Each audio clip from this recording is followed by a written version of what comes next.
উত্তৰ লখিমপুৰ চৰকাৰী উচ্চতৰ মাধ্যমিক বিদ্যালয়ত দেওবাৰে সতীৰ্থ মহামিলন 1997 নামেৰে এক অনুষ্ঠান অনুষ্ঠিত কৰা হয়। উত্তৰ লখিমপুৰ চৰকাৰী উচ্চতৰ মাধ্যমিক বিদ্যালয়ৰ 1997 বৰ্ষত হাইস্কুল শিক্ষান্ত পৰীক্ষাত অৱতীৰ্ণ হোৱা সতীৰ্থ বৃন্দ একগোট হৈ এই অনুষ্ঠানৰ আয়োজন কৰে। পতাকা উত্তোলন কৰাৰ লগতে বিদ্যালয়খনৰ উপাধ্যক্ষ নৱজ্যোতি দত্তই মঞ্চ উদ্বোধন কৰে। পৰৱৰ্তী সময়ত গুৰু সেৱা, সম্বৰ্ধনা, মুকলি সভা আৰু অন্তৰংগ আলাপ অনুষ্ঠান কৰা হয়।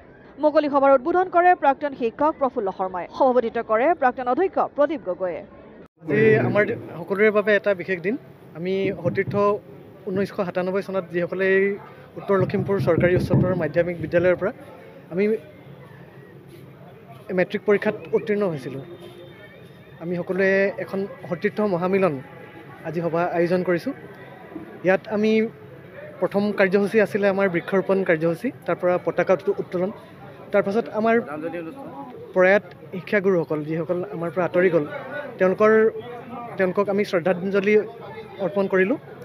তাৰপাছত গায়ন বায়ন সহকাৰে যিসকল শিক্ষাগুৰু ইয়াত আজি উপস্থিত হৈছেহি আমাক পঢ়োৱা, তেওঁলোকক আমি আদৰণি জনালোঁ।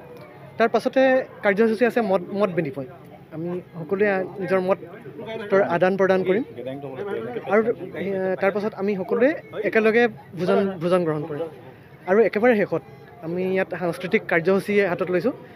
সেই কাৰ্যসূচীত আমাৰ মাজৰে সতীৰ্থসকল যিসকলে সাংস্কৃতিক জগতত উজ্বলি উঠিছে, তেওঁলোকে নিজৰ প্ৰতিভা ইয়াত দেখাব আৰু লগতে আমাৰ সতীৰ্থসকলৰ ল'ৰা ছোৱালী। লখিমপুৰৰ পৰা ৰাহানুদ্দিন আহমেদৰ ৰিপৰ্ট, অসম আদিত্য।